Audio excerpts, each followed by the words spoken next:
in principle, organisms are extremely efficient and extremely efficiently using nitrogen and energy sources in their food.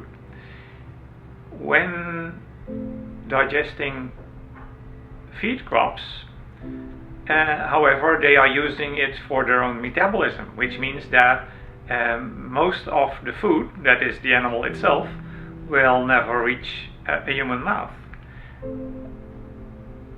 That means that about, on average, 1 kilogram of protein is yielded by 6 kilograms of plant protein. The result is that only 15% of the nitrogen in the feed crops will ever reach a human mouth, and the other 85% is wasted, not just as a resource, but it's also turned into ammonia emissions. Maybe the big question, interesting question, is why is meat actually unsustainable? And the reason for that is that it's kind of process, you could say, from transforming plant proteins into meat proteins. And what's an animal doing?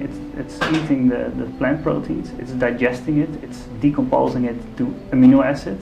Part of the proteins are used as an energy source rather than building new structures.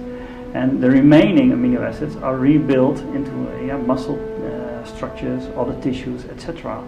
So the transformation costs energy. Part of the proteins are used as an energy source. So what we see is that only a part of the plant proteins eventually end up in meat proteins. That's what we call the conversion factor. And depending on the type of the animal, the conversion factor can be worse or better. Now, to many people, since Al Gore's film, sustainability is more or less synonymous with climate change. Climate change, as important as it is something that will have severe impacts in the second half of this century. But long before that, the others will strike, and harder.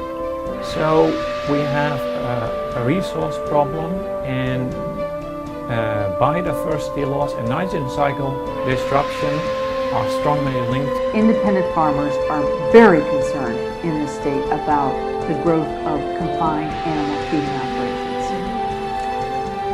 And I think that they see an opportunity with the growth of soy crops and wheat crops and how much more efficient those products are to raise off the land than it is beef or pigs or chickens, which take up enormous amounts of water.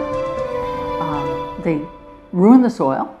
They put all this methane into the air, not just from the back end, but from the front end. They exhale methane. So I think that the farmers are getting to be more amenable and more positive about growing plant crops.